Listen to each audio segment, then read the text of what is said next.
Okay, I'm Steve Pegram, and I'm the Fire Chief in Goshen, Ohio, and a past president of the International Society of Fire Service Instructors. And I wanted to talk to you real quick about the ISFSI and UL basement fire project that was just completed, and we're currently in the training phase of that project. So ISFSI and the UL Firefighter Safety Research Foundation have partnered on several projects, all funded by the Assistance to Firefighter Grant Program through FEMA. And the most recent project was looking specifically at basement fires. Now, we all know that basement fires have a lot of unique challenges, especially when you're going below grade into a windowless and possibly a doorless area. We've had a lot of fires that have resulted in both civilian and firefighter fatalities. So when UL and ISFSI started looking at the basement fire problem, we brought in a panel of experts, people that were both subject matter experts on basement fires, as well as departments and chiefs from those organizations that have suffered a line of duty death involving a firefighter in a basement fire. So we brought in personnel from Philadelphia, Washington, D.C., San Francisco, Coleraine, Ohio, as well as several other organizations to basically look at and study basement fires. Part of that project was actually building a real house. So this was not done in a laboratory, it wasn't a lab.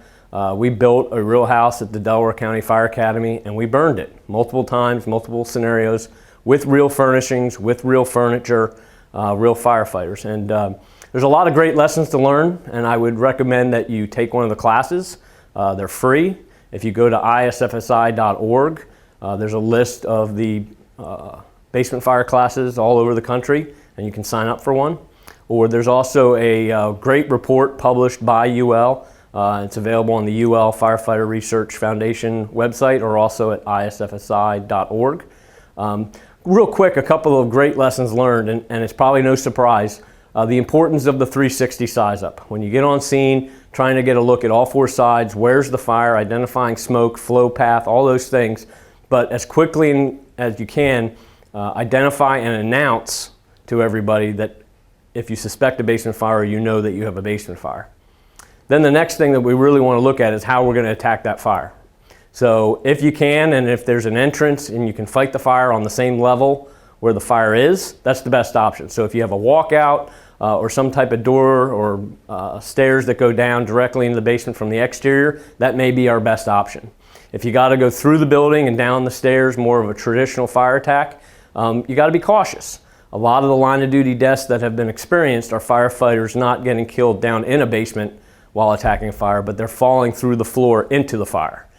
So look at those NIOSH reports. They're all referenced in the basement fire report, but it's very dangerous going on top of a basement fire.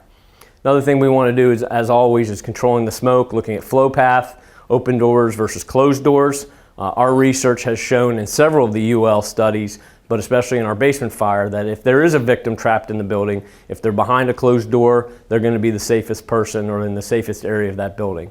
And that also helps us identify that VES may be a great option for rescuing those people that are in a closed door bedroom.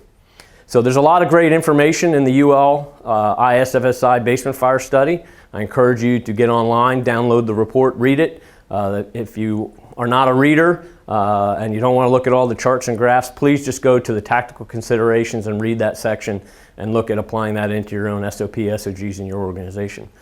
For the Penwell Fire Advisory Group, I'm Steve Pegram, and thank you.